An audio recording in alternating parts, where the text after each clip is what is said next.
Isolamento, mudança de humor repentino, choro sem motivo aparente, queda no desempenho escolar, insônia, nervosismo. Uma criança ou adolescente que apresente esses comportamentos pode estar sendo vítima de bullying, uma forma de violência que só recentemente foi criminalizado por lei.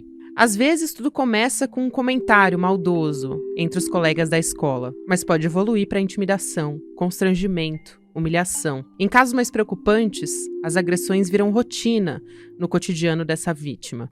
Criança contra criança, adolescente contra adolescente. Uma violência entre iguais, mas que se expressa de uma forma que geralmente reproduz as dinâmicas de poder que os mais jovens vivem com os adultos. Quando praticado online, o bullying tem um potencial destrutivo que é amplificado pelo anonimato, que só a internet e as redes digitais podem oferecer. Aí a gente está falando do cyberbullying. No mundo real ou no virtual, esse tipo de violência agora é crime no Brasil, desde que no dia 15 de janeiro o presidente Lula sancionou uma lei que tipifica essas práticas. Cerca de 38% das escolas brasileiras dizem enfrentar problemas de bullying e 40% dos adolescentes admitem terem alguma vez sofrido com isso. Terça-feira, 23 de janeiro de 2024. Olá, seja muito bem-vindo, seja muito bem-vinda. Eu sou a Gabriela Varela, esse é o Olá, seja muito bem-vindo, seja muito bem-vinda. Eu sou a Gabriela Varela e esse é o VideoCast em Detalhes. Aqui sempre com um convidado, uma convidada, a gente analisa uma temática, uma notícia importante do momento. A gente vai falar sobre a sanção da lei que incluiu bullying e cyberbullying no Código Penal. Eu vou conversar a respeito disso com o Dr. Gustavo Stanislau. O Dr. Gustavo é especialista em psiquiatria da infância e da adolescência. Seja muito bem-vindo aqui ao ICL ou em Detalhes também. Muito obrigado, Gabriela. Feliz de estar aqui para a gente discutir sobre uma coisa tão importante, né? Importantíssimo. Inclusive, eu quero justamente trazer dados a respeito disso, porque é um problema social muito grave o bullying, né, doutor Gustavo? Uma pesquisa do IBGE, a gente tem, aponta que 40% dos estudantes admitem ter sofrido bullying na escola. E a gente ainda tem um risco de subnotificação. Esse número pode ser ainda maior. Isso sem contar também no sofrimento que o bullying causa nas crianças, nos jovens, nessa fase da vida, que é um momento já que estão passando por uma série de questões. Eu pergunto, para a gente começar a nossa conversa, como é que a senhora avaliou a sanção dessa lei?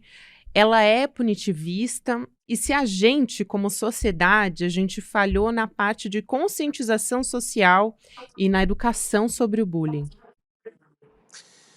Gabriela, eu acho que essa lei ela é necessária por um fator fundamental. Em primeiro lugar, pela gravidade, né, dos desdobramentos que o bullying tem para crianças e adolescentes, para essa sensação de que o bullying vem crescendo ao longo do tempo, né, e gerando desdobramentos muito graves, como eu já citei, mas também para nos ajudar a estabelecer parâmetros do que é razoável e do que não é razoável, principalmente quando a gente fala de mídias sociais, de internet.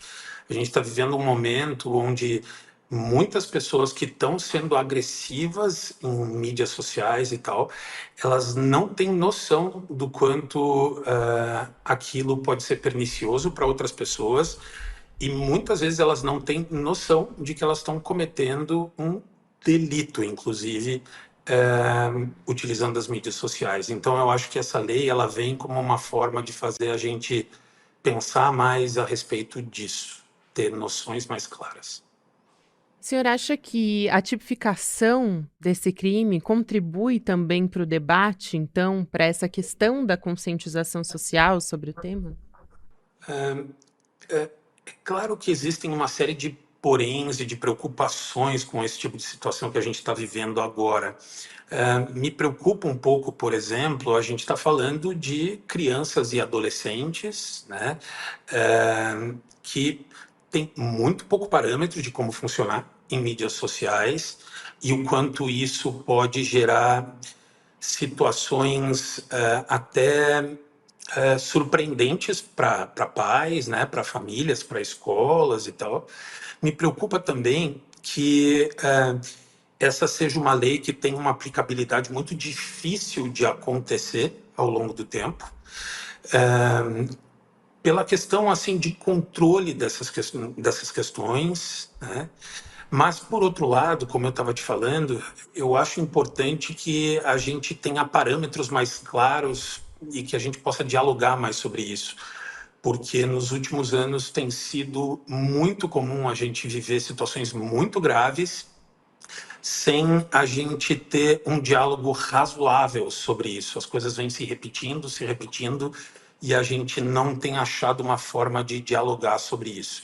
Eu acho que esse é o momento e essa é uma das situações aqui que a gente vai utilizar para as pessoas pensarem um pouco juntos com a gente, né, e ver para onde a gente vai seguir. E tem também a questão de que existem vários tipos de bullying. A gente está falando aqui de bullying e cyberbullying, e é diferente nesses dois casos como vai ser aplicada a legislação.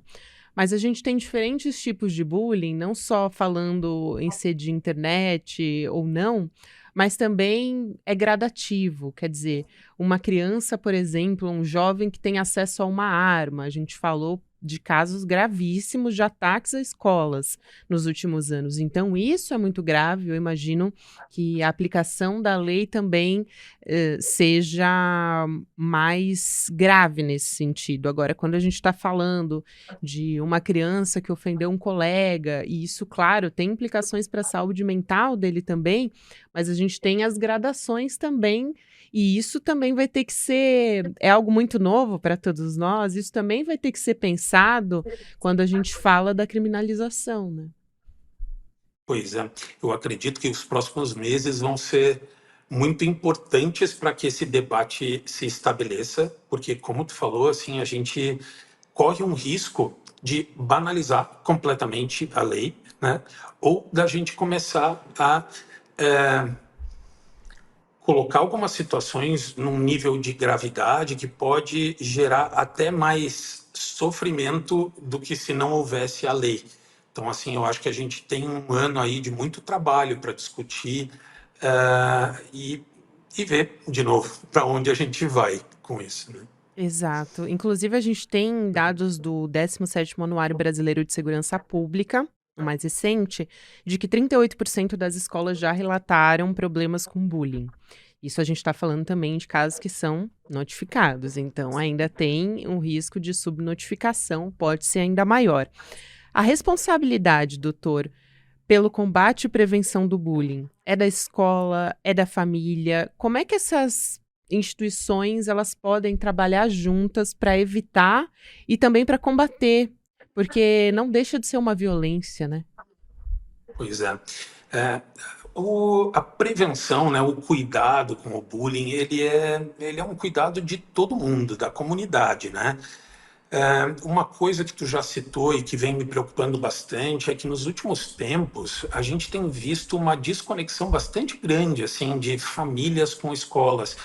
Eu não quero generalizar, mas eu acredito que através de uma postura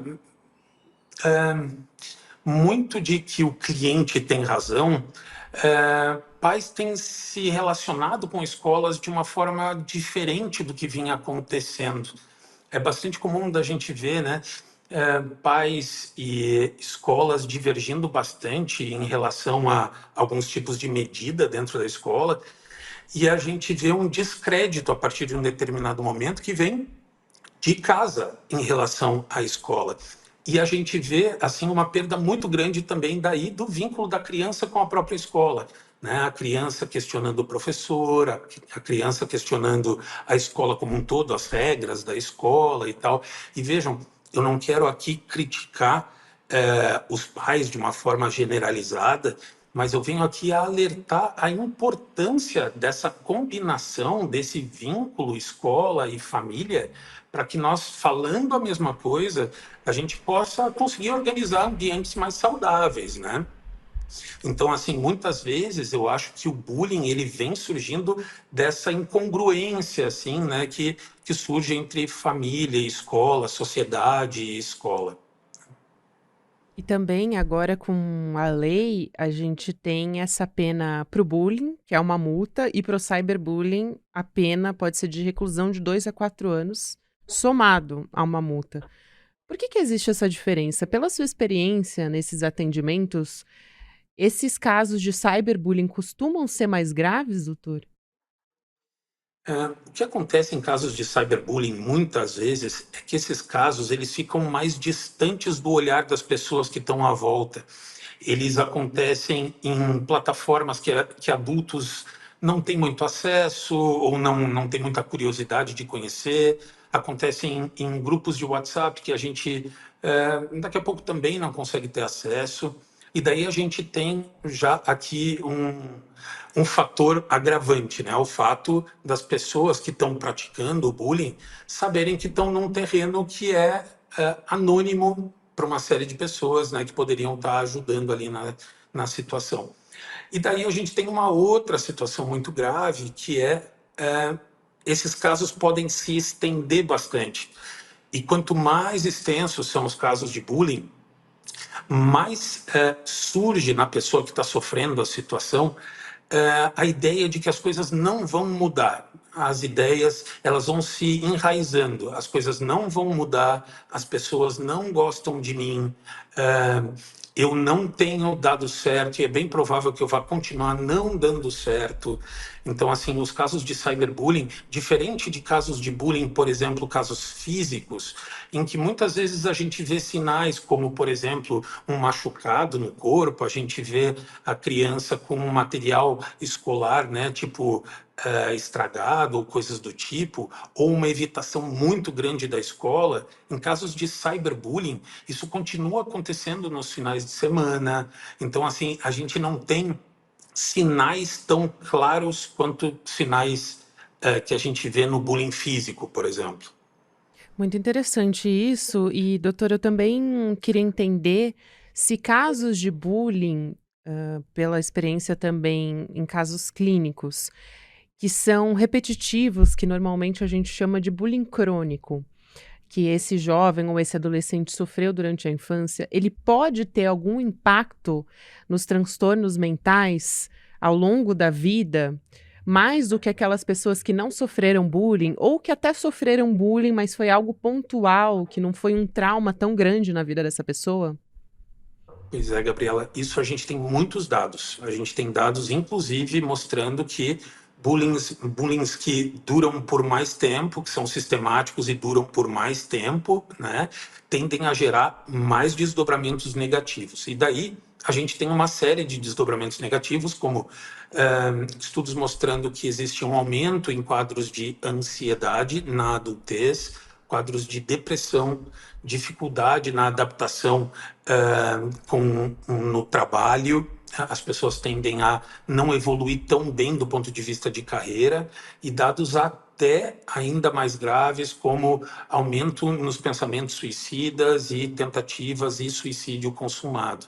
Então, assim, são muitos os desdobramentos negativos para a saúde mental.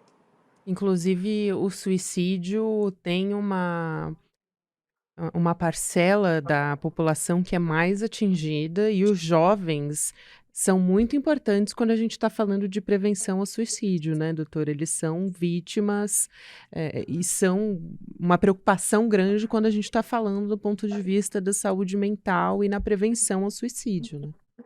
Pois é, Gabriela, e tem uma coisa que é importante de citar, que alguns fatores de risco para depressão e para suicídio também são fatores de risco para a pessoa sofrer bullying. Então, essa pessoa, ela muitas vezes, ela já tem uma pessoa que está sofrendo bullying, que, por exemplo, ela tem alguns fatores muitas vezes associados, como ter uma vida social um pouquinho menos bem sucedida, essa criança tem uma tendência a ficar um pouquinho mais isolada do que as outras. É comum que essa criança também, por exemplo, ela não se comunique tão bem e tal. Então, assim, você vê alguns fatores de risco que acontecem, que fazem com que essa pessoa tenha mais risco de sofrer bullying, também estão associados com a possibilidade dela desenvolver depressão e tenha pensamentos suicidas e até venha a cometer suicídio. Então, assim, é muito importante essa discussão que a gente está tendo. A gente não está falando só de bullying, a gente está falando de saúde mental a médio e longo prazo. Isso é muito importante que o senhor traz, doutor, porque me faz pensar também, a gente vive numa sociedade extremamente desigual no Brasil, em como essa lei ela vai ser aplicada em escolas públicas, a diferença do suporte que essa criança ou esse jovem recebe, por exemplo, em escolas particulares, talvez que estejam mais preparados ou que têm mais estrutura para lidar com essa situação. Então, qual é a responsabilidade das administrações públicas, do poder público, das secretarias de educação, de ter uma campanha robusta nesse sentido e de que essas crianças elas tenham um suporte? Porque, como a gente está falando, o contexto importa muito nos transtornos mentais. Então, se essa criança vive numa situação de vulnerabilidade, se ela mora numa situação, enfim, que ela está vulnerável a riscos, é claro que isso tem um impacto muito grande também, inclusive no bullying. Pois é, sem esse suporte para que essa lei funcione, é bem provável que ela vá acabar caindo por terra. É bem provável que a gente vá ver muitos erros graves acontecendo. Então, assim, eu acredito muito que esse suporte ele é tão importante quanto a lei nesse momento para que ela venha a ser executada da forma que tem que ser executada e que ajude a gente a lidar com essa situação tão grave que vem acontecendo. Tu tocou numa questão super importante, que é a desigualdade que a gente tem entre escolas e como é que essa lei vai ser aplicada em cada um desses contextos, né? Então, a gente precisa de fiscalização e suporte, né, tipo, robusto para que isso funcione direito. Exato, e foi acho que uma das primeiras perguntas que eu fiz, que foi a respeito do punitivismo penal, porque em alguns casos na nossa história, e aí a gente está falando da perspectiva do direito, enfim, social também, não trouxe grandes avanços na nossa civilização ou transformações. Então ela precisa ter esse cuidado, ser bem aplicada, como a gente está conversando. Agora, o bullying e o cyberbullying, eles são práticas que envolvem crianças e adolescentes, esse é o público que a gente está conversando, então tem essa camada de complexidade na aplicação da lei, a gente está falando, mais uma vez, de menores de idade.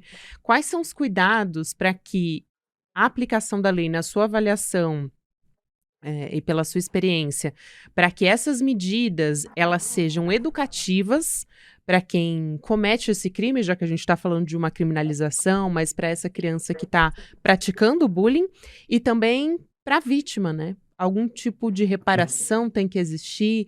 Como é que tem que ser esse diálogo? Tem que ser também uma espécie de reflexão ali das duas partes, né? Na verdade, isso é o mais importante para mim neste momento, é que a gente discuta mais, que a gente tenha mais diálogos, principalmente quando a gente fala do cyberbullying, quando a gente fala, né, do bullying que acontece pela internet. Eu acho que as pessoas não têm parâmetros claros. Como eu estava comentando, a gente vê pessoas se surpreendendo de terem cometido uma infração, vamos dizer assim, em situações que para outras pessoas é muito claro que ela está agindo de uma forma muito negativa, certo? Então, assim, eu acho que esse é o momento da gente dialogar mais. E ambas as partes. Aqui tem uma coisa importante que a gente estava falando, né, quem sofre bullying, quem comete o bullying, e é importante lembrar também de uma população, de um grupo de pessoas que comete o bullying, mas que sofre o bullying também. E essas são É crianças verdade. particularmente com risco aumentado de quadros mais graves psiquiátricos. A pessoa que começa sofrendo bullying e daqui a pouco ela entra em contato geralmente com pessoas mais frágeis, às vezes crianças mais novas e tal, e como uma forma de se posicionar, ela começa a agredir também. Essas são pessoas que sofrem um risco maior, como eu estava citando. Então, assim, eu acredito que a gente tenha que falar e a gente tenha que dialogar, mas aqui tem uma outra coisa, Gabriela, que eu acho importante de frisar. Eu acho que aqui no Brasil a gente tende a falar sobre saúde mental quando alguma coisa está pegando fogo, quando as coisas estão numa situação como essa e tal. E a gente fala muito pouco sobre prevenção de verdade. A gente fala muito pouco quando as coisas estão mais brandas e que muitas vezes a conversa tende a funcionar melhor, onde ambas as partes estão um pouco mais flexíveis e conseguem mudar um pouco de opinião e conseguem, né, escutar o outro e se posicionar melhor. A gente tende a trazer esse tipo de diálogo à tona quando tem uma situação muito grave acontecendo. Isso é bastante comum, assim, de receber solicitações de escolas para ir até uma escola para falar sobre uma situação grave de bullying que aconteceu. Nesse tipo de contexto, esse diálogo ele tende a funcionar em alguns aspectos, mas tende a não funcionar em outros. Inclusive, ele pode ser até pernicioso, dependendo do que acontece ali. Em momentos onde as coisas estão um pouco mais brandas, as pessoas poderiam se beneficiar muito mais e a gente teria resultados muito mais positivos. Então, assim, a parte da lei, eu acho que a gente tem que falar mais sobre essa questão, assim, de como dialogar para a gente estabelecer parâmetros que sejam mais claros para os jovens, né? E atuar em cima dessas situações muito precocemente, de uma forma preventiva. Isso me faz pensar também que não é, através do medo essa conscientização, o medo de uma punição, e sim de uma conscientização de saber as consequências quando eu faço isso, como que eu estou afetando essa outra pessoa. Isso também poderia acontecer comigo, já que o senhor falou, né, doutor, da criança que pratica e também é vítima de bullying. Isso é tão importante. E aí eu aproveito para te perguntar como que os pais como criar filhos que não se tornem praticantes de bullying? O que que os pais podem fazer, aí já pensando aqui, conversando, a gente pensando em pais que têm filhos jovens, crianças, para perceber que os filhos estão praticando bullying ou que eles estão sendo vítimas de bullying? Quais sinais que podem ser perceptíveis para os pais? Uhum. Bom, Gabriela, primeiro falando assim de orientações para pais assim, né, em relação a seus filhos, quando a gente fala de bullying e tal. Uma das questões mais importantes aqui é a própria questão do modelo dos pais, né, em relação a outras pessoas.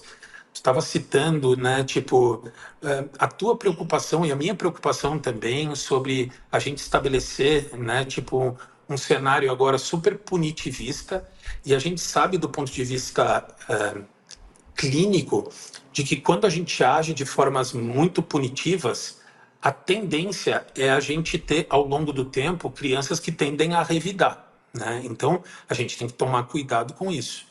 Um olhar que seria interessante seria o desenvolver um olhar empático da criança, se colocar no lugar do outro, como tu estava citando. Então, assim, pais podem fazer isso dentro de casa, né? Pais podem falar dos seus sentimentos. Isso é uma coisa muito importante. Uma criança não consegue identificar o sofrimento no outro se essa criança não conversa com pessoas que falam sobre seus sentimentos, seus sofrimentos. Então, um pai, uma mãe, um irmão que pode falar do quanto está sofrendo na mesa, que não é calado quando está expressando um sentimento negativo e tal, vai ajudar essa criança a ter repertório para identificar sofrimento no outro, ajuda essa criança a permitir que outras crianças também se expressem, né, nesse sentido, enquanto outras pessoas nessa mesma situação podem ficar tirando sarro de quem está chorando ou demonstrando sofrimento. Então, assim, pais, eles funcionam como um modelo muito forte e que tende a se estabelecer de uma forma, a partir de um determinado momento, quase que engessada na criança. A criança tende a elaborar isso, a introjetar isso e tende a perpetuar isso ao longo do tempo. Então, essa coisa dos pais que se permitem falar dos seus sentimentos, permitem que o filho fale dos seus sentimentos, o pai que pergunta assim: como é que você acha que o fulano está se sentindo nesse momento? Esse exercício ele é fundamental, né? Inclusive, de novo, quando a gente estava falando de vínculo, escola, família, eventualmente perguntar para a criança, né, como é que o professor pode estar se sentindo em determinada situação onde o professor ficou muito bravo, por exemplo, vamos dizer assim. é trabalhar muito mais nessa questão da empatia e do conjunto, do coletivo, assim, né? A gente tem trabalhado muito atualmente, né, na questão da punição, do que é nosso, né, o nosso contra o deles, né? A gente precisa falar mais coletivamente. Exatamente. E me chama muito a atenção o Brasil ocupar esse espaço, quando a gente está falando do cyberbullying, a gente está atrás só da Índia e à frente dos Estados Unidos. Então, o Brasil é o segundo país com maior ocorrência de bullying. A gente está falando de uma pesquisa do Instituto Ipsos e a gente está falando aqui de dados comparando com países do mundo inteiro. O que que levou a gente a estar nessa posição? A gente falhou? O que que a gente pode fazer, inclusive, para mudar esse comportamento? E eu pergunto também se essa tipificação do bullying e do cyberbullying podem ser um caminho ou tá nesse caminho de perceber essa urgência e tentar tomar atitudes para remar contra essa maré também. É, eu tenho bastante coisa aqui para a gente pensar juntos, assim. Uma das questões é que eu acho que a lei ela vem como uma forma de fazer todo mundo ter que pensar sobre isso. Então, assim, os parâmetros não estão muito claros, como eu falei, volta e meia a gente percebe que uma pessoa não estava percebendo que estava cometendo, né, um delito enquanto estava. Então, assim, esses parâmetros eles precisam vir à tona e a gente precisa debater mais sobre isso. Eu acho que assim como eu estava falando, eu acho que a gente ainda só tem debatido essas coisas quando as coisas estão explodindo, quando uma situação muito grave acontece. Eu acho que essa é uma cultura nossa. Aqui no Brasil, a gente está muito acostumado a debater saúde mental quando alguma coisa muito grave acontece e logo depois a gente para de falar sobre isso. Então, assim, a gente vê movimentos assim super bem intencionados, mas que não perseveram ao longo do tempo e muitas vezes movimentos focados em uma coisa, em uma situação muito grave, né? A gente fala muito pouco sobre prevenção, as pessoas entendem pouco sobre prevenção. As pessoas dialogam um pouco sobre coisas básicas, como, por exemplo, habilidades sociais e o que a gente está vivendo do ponto de polarização. Eu acredito que isso tenha muito a ver com o que é vendo do ponto de vista de cyberbullying, né? A gente tem aquela coisa do efeito manada, onde, né, tipo, uma pessoa sem nem entender um quadro completo, ela vai junto com as pessoas que ela acredita que estejam certas. As pessoas não estão conseguindo raciocinar direito, se colocar no lugar do outro, né? Então são muitas das coisas que me fazem pensar que estão associadas com esse número tão robusto aqui no Brasil. Quero muito te agradecer, doutor Gustavo. Acho que a gente tem um caminho, como você disse, muito longo ainda para percorrer nesse sentido, mas a gente é um fato que é uma situação de violência, é um problema muito grave que a gente tem. O Brasil ocupa um ranking que não é um ranking bom, é bastante preocupante. Nesse sentido. Então, quero te agradecer muito aqui por trazer essas reflexões. O doutor Gustavo Stanislau é psiquiatra, especialista em psiquiatria da infância e da adolescência e tem formação no Hospital das Clínicas, melhor dizendo, de Porto Alegre. Um abraço grande e até uma próxima, doutor. Um abraço. Videocast em Detalhes fica por aqui. Próximo episódio vai ao ar às 10h30 da manhã, ao vivo no YouTube, onde você acompanha toda a nossa programação. Lembrando, agora tem Videocast Mercado e Investimentos, depois tem Rolê ICL e às 6 horas da noite, ICL Notícias, segunda edição. Muito obrigada, você que me acompanhou até aqui, e até amanhã a gente está de volta.